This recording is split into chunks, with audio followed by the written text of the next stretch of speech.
Welcome student, मैं हूं Tande sir technical channel में आपका स्वागत है। दोस्तों, एक लेटेस्ट न्यूज़ आरपीएफ के वैकेंसी के साथ हम लेकर आए हैं। Recently railway of government of India के द्वारा मिनिस्ट्री ऑफ रेलवे के द्वारा रिसेंटली फुल नोटिफिकेशन के साथ आरपीएफ और एसआई कांस्टेबल का फुल नोटिफिकेशन आउट हुआ है और इसकी फुल नोटिफिकेशन के साथ वैकेंसी जारी की गई है। इसमें पूरी डिटेल दी हुई है कि किस टाइप से आरपीएफ और एसआई की भर्ती कराई जाएगी, आरपीएफ कांस्टेबल की भर्ती किस टाइप से कराई जाएगी, आरपीएफ एसआई की भर्ती किस टाइप से कराई जाएगी, उसका नोटिफिकेशन में पूरी डिटेल दी हुई है। आइए हम चलो देखते हैं इसकी नोटिफिकेशन में फुल डिटेल में क्या है। तो डियर कैंडिडेट, सबसे पहले हम बात करेंगे आरपीएफ की वैकेंसी की। और आरपीएफ की वैकेंसी में सबसे ज़्यादा जो है इसमें पोस्ट निकाली गई है। और आरपीएफ रिक्रूटमेंट ऑनलाइन फॉर्म इसके जो है लगभग टोटल पोस्ट 4660 पोस्ट निकाली गई है आरपीएफ की। और ऑनलाइन फॉर्म इसके भरवाने स्टार्ट हो जाएंगे आज से। चलिए देखते हैं हम इसमें क्या क्या दिया हुआ है। तो आरपीएफ के द्वारा जो वैकेंसी जारी की गई, इसमें recruitment of RPF recruitment notification railway protection force RPF की भर्ती के लिए रेलवे के द्वारा एक और ऑफिशियल नोटिस आउट की गई है। और आरपीएफ रिक्रूटमेंट के 2024 के लिए लगभग 4208 पोस्ट कांस्टेबल की है और 452 पोस्ट सब इंस्पेक्टर के लिए भर्तियां होने वाली है। आरपीएफ कांस्टेबल के लिए 10th पास होना चाहिए और सब इंस्पेक्टर के लिए ग्रेजुएशन पास होना चाहिए। ठीक है। आरपीएफ रिक्रूटमेंट की 15% जो वैकेंसी है वो वुमेन कैंडिडेट के लिए रिजर्व है, याद रखेंगे 15%। 15% जो है वुमेन कैंडिडेट के लिए रिजर्व है। और आरपीएफ रिक्रूटमेंट की ऑनलाइन फॉर्म 15/4/2024 से मतलब आज से भराना स्टार्ट हो गया है। RPF recruitment online form link हम डिस्क्रिप्शन बॉक्स में दे देंगे। आप यहाँ पर जाके सारी चीज़ आपको अच्छे से आप कर सकते हैं, मतलब फॉर्म भर सकते हैं। तो RPF recruitment online form link 15/4/2024 से नीचे आपको देखने को मिलेगा। और आरपीएफ रिक्रूटमेंट का ऑनलाइन फॉर्म 14/5/2024 तक भरा जाएगा, मतलब कि 14/5/2024 तक, तो 5वें महीने तक भराया जाएगा। रिक्रूटमेंट के साथ रेलवे की अन्य भर्तियां भी जो है हमारे टेलीग्राम चैनल पे आप प्राप्त कर सकते हैं। ये नोटिफिकेशन है और इसका फुल नोटिफिकेशन जारी किया गया है।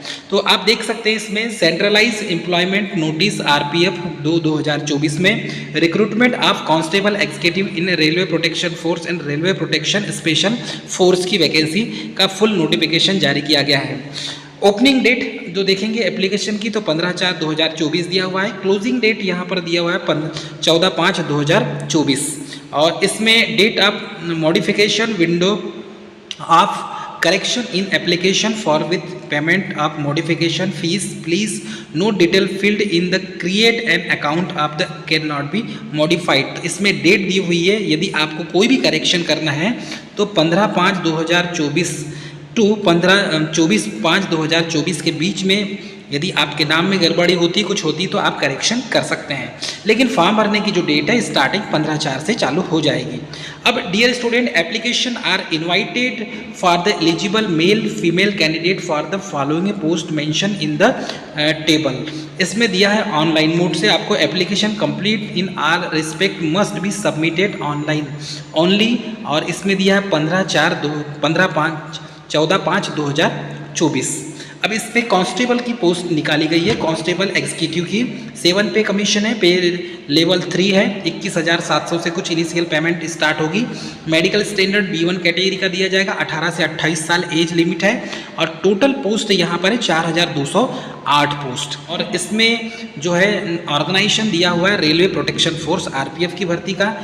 पोस्ट नेम है कांस्टेबल, वैकेंसीज है 4660 post.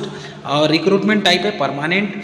RPF constable job 2023 application form start हो जाएंगे आज से, मतलब 15/4/2024 से। और लास्ट डेट है इसकी 14/5/2024, मतलब 1 महीने का लगभग टाइम आपको मिलेगा।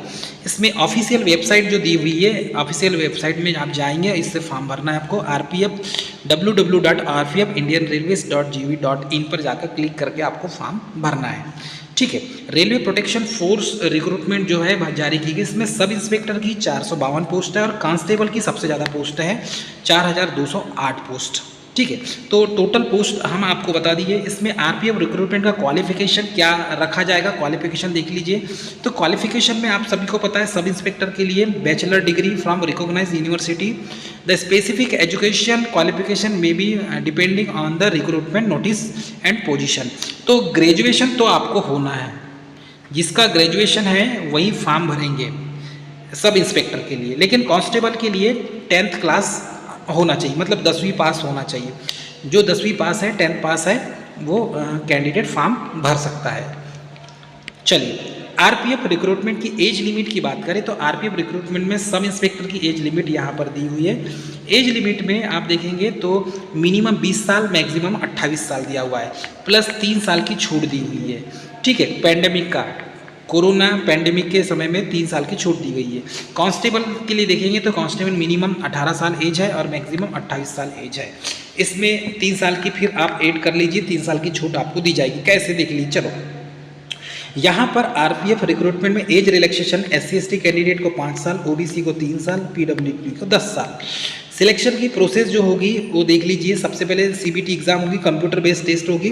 This is the initial stage of the selection process consisting of an online written exam. तो इसमें CBT एग्जाम होगी, ठीक है, CBT परीक्षा होगी और इस परीक्षा में आपको पास होना पड़ेगा। फिर इसमें देखेंगे तो इसमें the CBT including multiple type choice question covering the subject general awareness, arithmetic, general intelligence और रीजनिंग के क्वेश्चन रहेंगे। ठीक है। सेकंड में फिजिकल एफिशिएंसी टेस्ट होगा, जिसे PET टेस्ट कहते हैं या PMT फिजिकल मेजरमेंट टेस्ट कहा जाता है। इसमें क्वालिफाइड कैंडिडेट जो CBT एग्ज़ाम क्वालिफाई करेंगे वही PMT एग्ज़ाम में या PET एग्ज़ाम में बैठ पाएंगे। तो इसमें CBT are required to particular in the PET include task running, long jump, ठीक है, रनिंग होगा, लॉन्ग जंप होगा, हाई जंप होगा। The physical standard are requirement में differ based on the post applied for. तो ये जो है कितने आपको लॉन्ग जंप, कितनी दौड़, ऊंची कूद करना है ना, रनिंग कितनी करना है, ये सब जो है आपको वहाँ पर जब आप फील्ड में जाएंगे या PET टेस्ट देने जाएंगे, सब सारी चीज़ें आपको बता दी जाएगी। या तो फिर आप इसका जो PDF है, इस PDF को पूरा पढ़ेंगे तो इसके लास्ट में इस PDF को जब पूरा रीड करेंगे तो कितना 1600 मीटर दौड़ना है या 1800 मीटर दौड़ना है, कितना भी दौड़ना है, ये सब सारी डिटेल इसमें दी हुई है। आप उस PDF को पढ़ सकते हैं। तो डॉक्यूमेंट वेरिफिकेशन होगा। इसके बाद तीसरा जो स्टेप होगा, थर्ड स्टेप, इसमें after clearing the above stages candidate are called to document verification. They must provide the necessary document of confirm their eligibility such the educational certificate, ID proof, caste certificate are applicable and more. तो इसमें document verification के लिए आपको बुलाया जाएगा, जिसका selection होगा। Medical examination होगा। उसके बाद candidate who pass the document verification के स्टेज के बाद मेडिकल एग्जामिनेशन होगा। मेडिकल एग्जामिनेशन में आपको मेडिकल क्वालिफाई करना होगा। ठीक है, थोड़ा सा टफ होता है मेडिकल एग्जामिनेशन, इस चीज़ को याद रखेंगे। उसके बाद फाइनल मेरिट लिस्ट बनेगी। तो final merit list is prepared based on the performance of the various stages of selection process including CBT exam, PET exam, PMT exam और डॉक्यूमेंट वेरिफिकेशन। उसके बाद फाइनल मेरिट लिस्ट तैयार होगी। तो इस तरीके से फाइनल मेरिट लिस्ट तैयार होती है। हाँ, रिक्रूटमेंट में एग्ज़ाम का पैटर्न क्या होगा ये देख लीजिए। तो अर्थमेटिक 35 नंबर का होगा टोटल नंबर ऑफ क्वेश्चन और टोटल मार्क्स 35 मार्क्स का ही होगा। जनरल इंटेलिजेंस रीजनिंग भी 35 नंबर का ही होगा, 35 मार्क्स का ही होगा। ठीक है। जनरल अवेयरनेस 50 क्वेश्चन होंगे, 50 नंबर के। तो इसे टोटल करते हैं तो 120 क्वेश्चन 120 नंबर के होंगे। ठीक है, एज सेम होगा, जितना जो क्वेश्चन है वो भी उतने ही आंसर हो गए, उतने मार्क्स के। कैटेगरी वाइज देखेंगे रिक्रूटमेंट PMT में तो UR और OBC कैंडिडेट को इसकी हाइट 165 सेंटीमीटर होना चाहिए और चेस्ट जो है वो 80 से 85 जो है सेंटीमीटर्स फुला के होना चाहिए। SC/ST कैंडिडेट के लिए 160 सेंटीमीटर हाइट रखी गई है और चेस्ट जब फुलाएंगे आप तो लगभग 76.2 से 81.2 सेंटीमीटर तक फुलाएंगे आप। ठीक है। उसके बाद आप देखेंगे जैसे आपको गोरखा होते हैं, मराठास होते हैं, डोगरास होते हैं, इनके लिए क्या है कि हाइट कम मापी जाती है, क्योंकि इनकी हाइट ज़्यादा होती नहीं है और ऐसे कैंडिडेट जिनका जिन जो है पहले से ही कम हाइट वाले होते हैं उनके लिए गोरखा रेजिमेंट, तो गोरखाओं के लिए, डोंगरास के लिए, उनके लिए अलग से ही 163 सेंटीमीटर हाइट रखी गई है, 80 से 85 सीना फुलाने पर रखा गया है, थोड़ी सी रियायत दी गई है। ठीक है, अब आरपीएफ रिक्रूटमेंट एप्लीकेशन फ़ीस कितनी है? तो जनरल और ओबीसी कैंडिडेट को 500 रुपये लगेंगे, एससी एक्स सर्विसमैन ईबीसी वालों को 250 रुपये लगेंगे। ठीक है, बाकी फुल जो डिटेल है, पूरी जानकारी हम आपको इस पीडीएफ में प्रोवाइड कर रहे हैं। फॉर्म भरने का सबसे अच्छा तरीका यही है कि आप निकटतम कैफ़े में जाएं और कैफ़े से ही फॉर्म भरें, यही सबसे अच्छा होगा। साथियों, यदि हम physical efficiency test PET physical measurement test की बात करें तो कांस्टेबल के लिए लगभग 1600 मीटर की रनिंग होगी और 800 मीटर की रनिंग इसमें 800 मीटर के लिए अलग है क्राइटेरिया दिया है और लॉन्ग जंप के लिए अलग अलग मेल कैंडिडेट और फीमेल कैंडिडेट के लिए अलग अलग है। तो देखो, कांस्टेबल में मेल कैंडिडेट को 5 मिनट 45 सेकेंड में 1600 मीटर की रनिंग करना है। ठीक है, फीमेल कैंडिडेट के लिए देखेंगे तो 800 मीटर की रनिंग करना है 3 मिनट 40 सेकेंड में, ये फीमेल के लिए, 1600 मीटर मेल के लिए, है ना। वैसे ही लॉन्ग जंप देखेंगे तो लॉन्ग जंप कांस्टेबल के लिए 14 फीट आपको लॉन्ग जंप करना है और फीमेल कैंडिडेट को 4 फीट करना है। वैसे ही कांस्टेबल इसमें देखेंगे हाई जंप, ठीक है, लॉन्ग जंप में मेल कैंडिडेट 14 फीट और high jump 4 feet, female candidate के लिए 9 फीट है और हाई जंप है 3 फीट। ठीक, तो ये सारी चीज़ें यहाँ पर दी हुई है। हाँ, क्राइटेरिया पीएमटी अंडर के लिए देखेंगे, एससी एसटी ओबीसी कैंडिडेट के लिए तो यहाँ पर दिया हुआ हाइट 165, यूआर के लिए मेल के लिए 165 हाइट होना चाहिए, फीमेल के लिए 157 होना चाहिए, चेस्ट 80 होना चाहिए और मेल के लिए 85 होना चाहिए। फिर एससी के लिए 160 सेंटीमीटर हाइट होना चाहिए, फीमेल कैंडिडेट है तो एससी की 152 सेंटीमीटर। ठीक है, 76.2 चेस्ट होना चाहिए फीमेल कैंडिडेट का और 81.2 इसमें मेल कैंडिडेट के लिए होना चाहिए एक्सपेंड फुलाने पर। ठीक है, डोंगरास के लिए तो 163 दिया है, 155 फीमेल के लिए, 80 अनएक्सपेक्टेड है और एक्सपेक्टेड 85 होना चाहिए सीना फुलाने के बाद। तो ये जो है पूरी डिटेल दी हुई है। अब हम यदि बात करें किस किस जोन से निकाली गई है भर्ती, तो अहमदाबाद, अजमेर, बेंगलोर, भोपाल, भुवनेश्वर, बिलासपुर, चंडीगढ़, चेन्नई, गोरखपुर, गुवाहाटी, श्रीनगर, कोलकाता, मालदा, मुंबई, मुजफ्फरपुर, पटना, प्रयागराज, रांची, सिकंदराबाद, सिलीगुड़ी और तिरुवनंतपुरम, ये सबकी ऑफिशियल वेबसाइट भी दी हुई है। आपको जिस जोन से भरना है उस जोन से सिलेक्ट करके आप फॉर्म भर सकते हैं।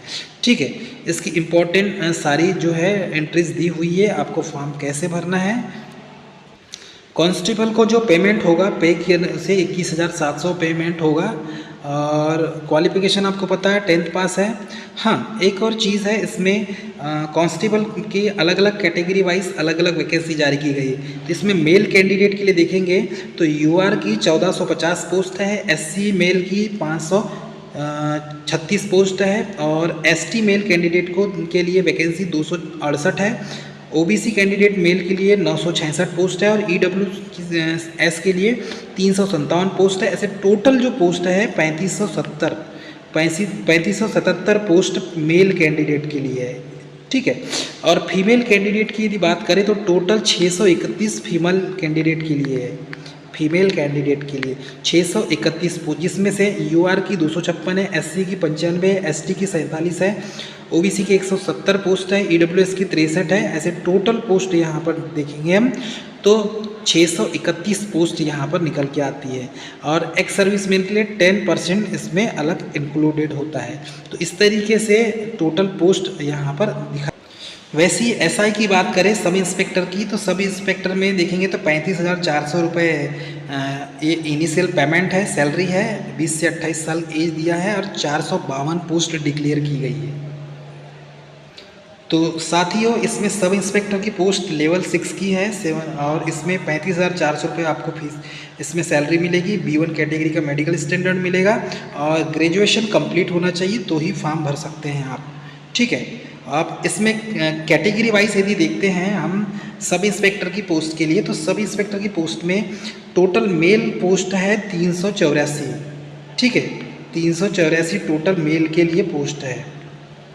मेल के लिए पोस्ट इसमें यूआर की 157 है, एससी की 57 है, एसटी की 28 है, ओबीसी की 104 है, ईडब्ल्यूएस की 38 पोस्ट है। तो टोटल पोस्ट हो जाती है 384। और फीमेल कैंडिडेट के लिए यदि हम देखें तो टोटल 68 पोस्ट है फीमेल के लिए, टोटल 68। तो फीमेल कैंडिडेट में यूआर की पोस्ट है 28, एससी की 10 है, एसटी की 5 है, ओबीसी की 18 है, ईडब्ल्यूएस की 7 है। तो ऐसे टोटल देखेंगे आप तो 68 पोस्ट यहाँ पर जारी की गई है। तो इस तरीके से पूरी डिटेल जो है आप इस पीडीएफ को प्राप्त कर सकते हैं। तो स्टूडेंट ये थी मोस्ट इम्पॉर्टेंट जानकारी। तो इसमें इस पीडीएफ को प्राप्त करने के लिए हमने डिस्क्रिप्शन में लिंक दिया है, उस लिंक में जाके आप पीडीएफ को डाउनलोड कर सकते हैं और पूरा डिटेल भर के ही आप फॉर्म भरें, क्योंकि जब तक डिटेल भरेंगे नहीं तब तक आप फॉर्म नहीं भर सकते। यदि किसी चीज़ में आप 19-20 हैं तो फॉर्म ना भरें, क्योंकि फिजिकल टेस्ट होता है, उसमें एग्जैक्ट जो है सो है होता है। डियर स्टूडेंट, मिलेंगे नेक्स्ट वीडियो में, तब तक के लिए जय हिंद।